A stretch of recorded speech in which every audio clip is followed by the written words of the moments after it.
galères à remplir ton agenda, tu comptes encore sur le bouche à oreille, mais ça ne suffit plus. En 2025, si tu veux faire cartonner ton institut, il te faut une vraie stratégie.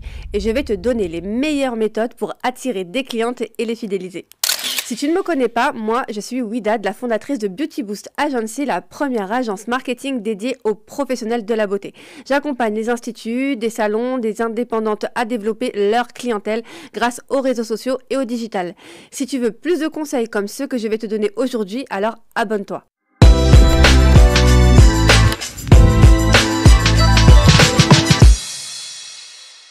Maintenant, passons aux stratégies gagnantes et aux choses sérieuses.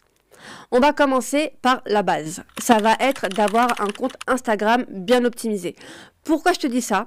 Car les études ont montré que 74% des personnes qui cherchent une prestation de beauté vont directement sur Instagram parce qu'elles savent qu'elles vont y trouver des photos, des vidéos, des prix et plus encore. Pour les restaurants, par exemple, je t'aurais dit TikTok. Mais là, pour Instagram, pour la beauté plus particulièrement, ça va être Instagram. Dis-toi qu'Instagram, c'est ta vitrine. Si ton compte ne donne pas envie, tu perds tous les jours des clientes. Ce que tu dois faire pour optimiser ton compte au maximum, ça va être dans un premier temps d'avoir une bio claire et impactante. Dis qui tu es, ce que tu fais, comment réserver, ça c'est super important. Publie des avant-après de bonne qualité qui donnent envie, où on voit bien ton travail. Dis-toi maintenant que tu es une entrepreneuse, c'est ton travail de faire ça. Ensuite, ça va être de créer des réels régulièrement avec des avant-après, des astuces, des retours d'expérience, etc. Et d'interagir en story pour humaniser ta marque et créer du lien. Les clientes ont besoin de se sentir en confiance et elles ont aussi besoin de sentir que tu maîtrises ton domaine et que tu es une vraie professionnelle. Donc, essaye au maximum de leur montrer ça et de les mettre en confiance. Par exemple, si tu fais des lissages, montre un beau avant-après bien cadré avec une bonne qualité, avec maximum, on va dire 7-10 secondes maximum avec une phrase d'accroche et mets-le en réel et fais-en plein. Ensuite, le deuxième conseil, ça va être de construire une base de données clients. Ne sois pas dépendante que d'Instagram. Une vraie professionnelle doit garder le contact de ses clientes. Alors tu vas me dire, ok, mais comment faire ?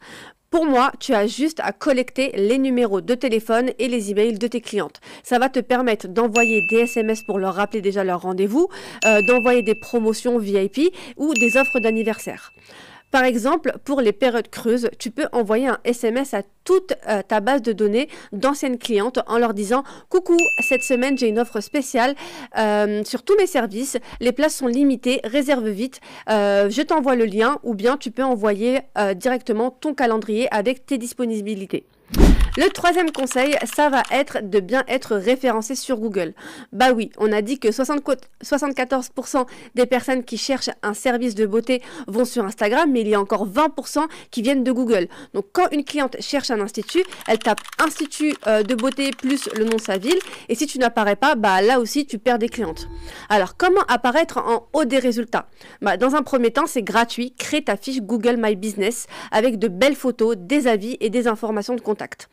Ensuite, ajoute ton institut sur Planity, Treatwell ou d'autres plateformes de réservation car ces services-là sont très bien référencés sur Google et peuvent t'apporter 2 ou 3 clientes par semaine. Cependant, tu n'es pas obligé de commencer par ça car je sais que ça a un certain coût, autour de 60 à 70 € par mois.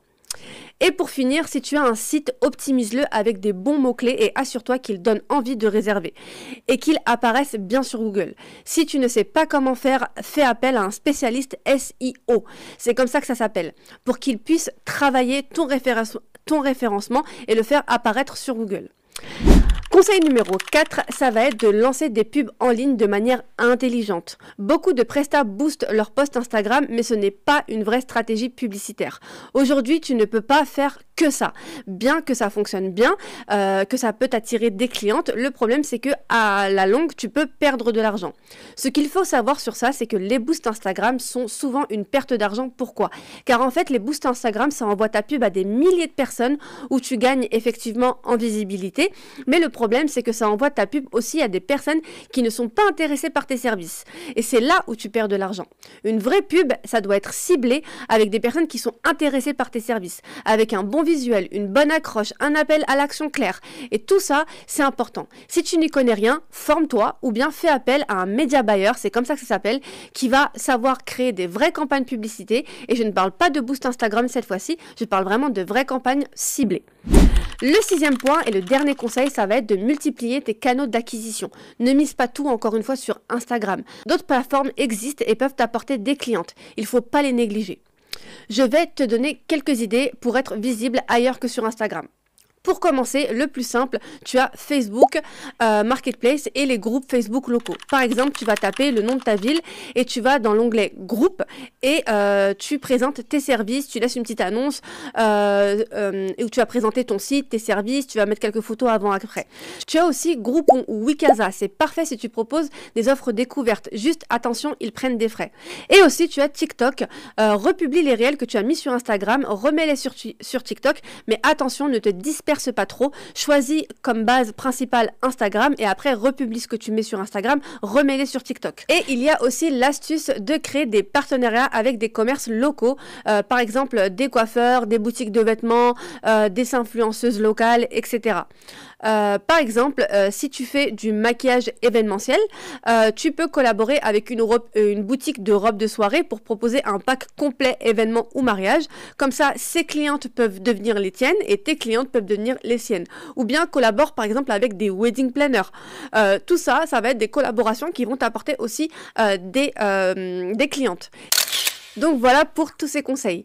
Si tu appliques ces stratégies, ton institut peut exploser en 2025, mais rappelle-toi, la visibilité c'est bien, mais une stratégie bien pensée c'est encore mieux. Tu dois vraiment être obsédé par ton activité et son développement. Ne te repose surtout pas sur tes lauriers et ne jamais te dire j'ai essayé ça mais ça fonctionne pas. Il faut persévérer jusqu'à ce que ça fonctionne. La persévérance fonctionne toujours. C'était tout pour moi. Si cette vidéo t'a plu, n'hésite pas à t'abonner et à activer la cloche pour d'autres vidéos comme ce genre. Je te dis à très bientôt.